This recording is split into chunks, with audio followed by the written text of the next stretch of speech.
बच्चों, आपका हमारे YouTube चैनल में स्वागत है। बच्चों, आपके लिए जो हम सीरीज चला रहे हैं नवोदय एग्ज़ाम का इम्पॉर्टेंट क्वेश्चन वाला, उसका ये तीसरा पार्ट है। अगर आप लोगों ने इसका पिछला पार्ट नहीं देखा है तो उसका लिंक आपको इसी वीडियो के डिस्क्रिप्शन में मिल जाएगा, जाके वहाँ से वॉच कर सकते हैं।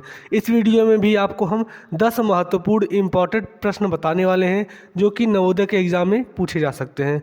पहला प्रश्न है, एक आयताकार पानी की टंकी 5 मीटर ऊँची, 3 मीटर लंबी और 2 मीटर चौड़ी है, तो इनमें कितने लीटर पानी भरा जा सकता है, आपको यह बताना है। तो यहाँ पे बच्चों आप ध्यान दीजिएगा, अगर किसी भी सवाल में ऊंची, लंबी और चौड़ी का बात दे तो वहाँ होता है आयतन का सूत्र। यहाँ टंकी का आयतन का सूत्र आपका लग जाएगा लंबाई गुणे चौड़ाई गुणे ऊंचाई। ये टंकी का आयतन का सूत्र होता है। ऊंचाई 5 मीटर दिया है, लंबाई 3 मीटर और चौड़ाई 2 मीटर। तो यहाँ पे इन तीनों का आपस में गुणा करेंगे, आ जाएगा आपका 30 घन मीटर।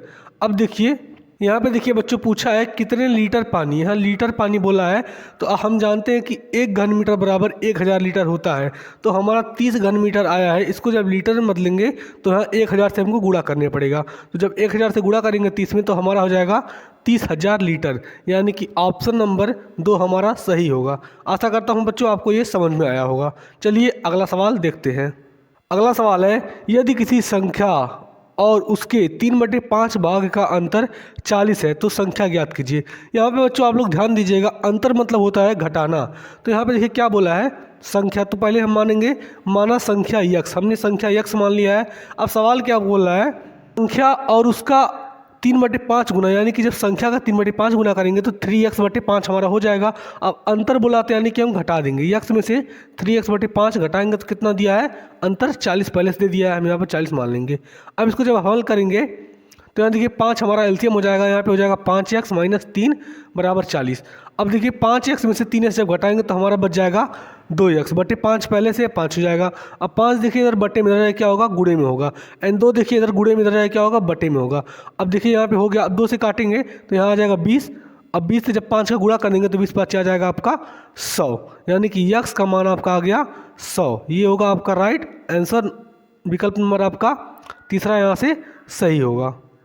अगला प्रश्न है, 27 पेन का विक्रय मूल्य 30 पेन के क्रय मूल्य के तुल्य है, तो कितने प्रतिशत लाभ या हानि हुई। सवाल का मतलब ये है बच्चों कि 27 पेन हमने किसी को बेचा एंड 30 पेन हमने किसी को खरीदा, दोनों बराबर रेट में पड़ रहा है, मतलब दोनों का कोई फर्क नहीं है। तो उसको आपको ज्ञात करना है कि लाभ हुआ कि हानि हुआ। तो यहाँ पे दिया क्या गया है, 27 पेन का विक्रय मूल्य बराबर 30 पेन का क्रय मूल्य, ये दिया गया है। तो यहाँ पे बच्चों देखिएगा, जो आपका ये 27 है, ये क्रय मूल्य, सवाल में थोड़ा यहाँ पे गलती हो गया है तो इसके लिए क्षमा चाहेंगे।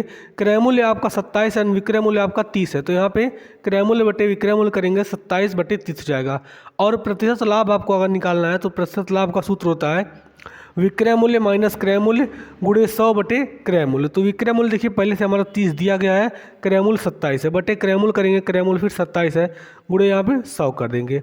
30 में से 27 जाएगा, आपका ऊपर बचेगा 3/27 हो जाएगा। जब 100 का गुणा करेंगे तो हो जाएगा 300/27।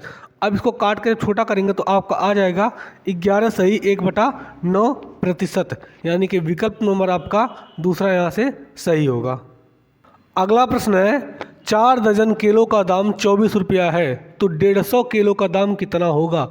यहाँ पे 4 दर्जन बोला है, यानी कि देखिए 4 दर्जन का केलों का दाम 24 रुपया दिया है, यानी कि 1 दर्जन केलों का मूल्य कितना होगा, 24/4 कर देंगे तो 1 दर्जन केले का मूल्य निकल जाएगा, यानी कि 4 छक 24, यानी कि 1 दर्जन केले का मूल्य आपका 6 रुपया हुआ। तो 1 दर्जन केले का मूल्य अगर 6 रुपया है, हमें 1 केले का दाम निकाला, तो 1 केले का देखिए 1 दर्जन में आपका 12 केला होता है, ये आपको पता होगा। तो 1 दर्जन का दाम अगर 6 रुपया है तो 1 केले का दाम निकालने के लिए क्या करेंगे, 6 में 12 का भाग दे देंगे तो हमारा आएगा 1 केले का दाम। 1 केले का दाम आ गया 1/2 रुपये, यानी कि 50 पैसा। अब देखिए 1 केले का दाम जब निकल गया तो यहाँ क्या बोला है, 150 किलो का दाम। तो 1 किलो का दाम अगर 1/2 रुपया है तो 150 के किलो का दाम निकालने के लिए क्या करेंगे, हम इसमें 150 से गुणा कर देंगे। 150 से देखिए हमने गुणा कर दिया, हमारा आंसर आ गया 75 रुपया। विकल्प नंबर यहाँ से तीसरा सही होगा। अगला प्रश्न है, कोई धन 5 वर्षों में साधारण वार्षिक ब्याज की दर से दोगुना हो जाता है, तो दर कितनी होगी। सबसे पहले हम मान लेंगे मूलधन बराबर P, मिश्रधन बराबर 2P, क्योंकि दोगुना हो जाता है तो 2P हो जाएगा मिश्रधन। अब हमें ब्याज निकालना है तो ब्याज का सूत्र होता है मिश्रधन माइनस मूलधन, यानी कि 2P में से जब P घटाएंगे तो बचेगा पी रुपया, ये हो गया हमारा ब्याज। समय पहले से दिया है 5 वर्ष, यहाँ देखिए समय 5 वर्ष पहले से दिया है। अब साधारण ब्याज का सूत्र लगाएंगे, मूलधन गुणे दर गुणे समय बटे 100। मूलधन देखिए पी दिया है, दर कुछ नहीं, इधर छोड़ देंगे, समय 5 वर्ष है 5 रख देंगे, बटे कर देंगे 100। यहाँ ये बटे में तो इधर आया क्या होगा गुणे में, यानी कि 100 ऐसे हो जाएगा गुणे में। एंड ये देखिए 5 इधर गुणे में, इधर आया क्या होगा बटे में, यहाँ 5 हो जाएगा। एंड देखिए पी इधर क्या है गुणे में, इधर आएगा क्या हो जाएगा पी बटे में हो जाएगा। तो पी बटे में पी गुणे में कैंसिल हो जाएगा, आपका अब क्या बचेगा 100 बटे 5। 100 बटे 5 देखिए यहाँ बच गया। उसके बाद जब 5 से काटेंगे 20 5 100, यानी कि 20% आपका आंसर आएगा। विकल्प नंबर चौथा यहाँ से आपका सही होगा। एक विद्यालय में 70% लड़के हैं, यदि लड़कियों की संख्या 756 हो तो लड़कों की संख्या कितनी है। यहाँ पे देखिए क्या दिया है, लड़कों का संख्या दिया है 70%, तो लड़कियाँ कितनी बचेंगी, तो 100% में से जब 70% हम घटा देंगे तो लड़कियाँ बचेंगी 30%, यानी कि 70% लड़के हैं और 30% लड़कियाँ हैं।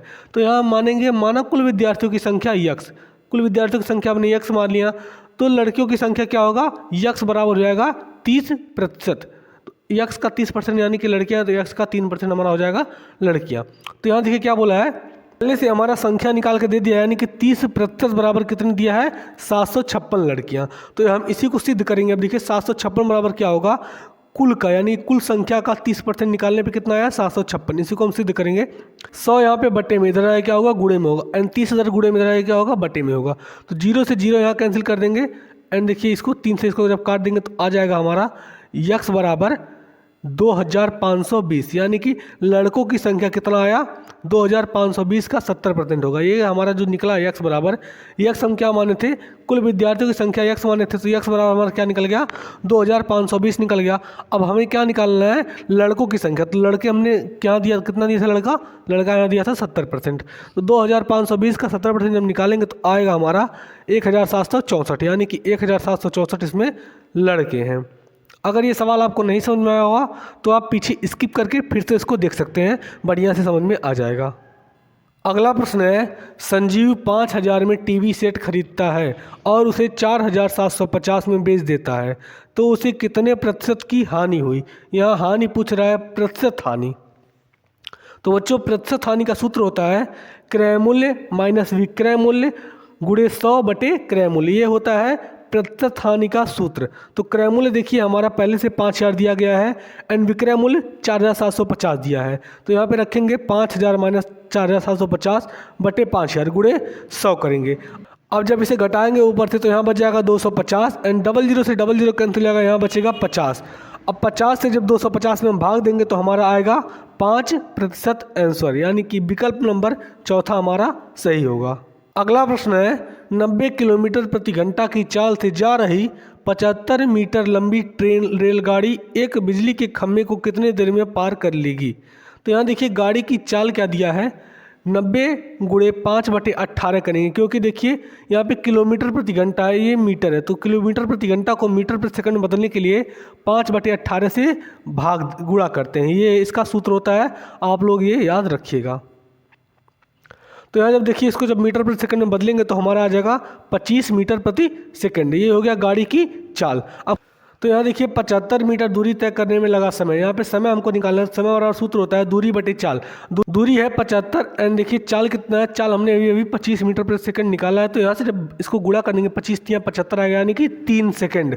तो हमने यहाँ पे 1 किलोमीटर में दिया था, हमने इसको मीटर में बदल के तब इसको भाग किया, क्योंकि किलोमीटर के साथ कभी भी मीटर प्रति सेकंड किलोमीटर प्रति घंटा के साथ कभी भी मीटर प्रति सेकंड का गुणा भाग नहीं होता है। तो सबसे पहले हम किलोमीटर को यहाँ पे देखिए मीटर प्रति सेकंड में बदल लिए, उसके बाद इसमें भाग दे दिए, हमारा आ गया 3 सेकंड आंसर। ऑप्शन नंबर तीसरा हमारा यहाँ से सही होगा।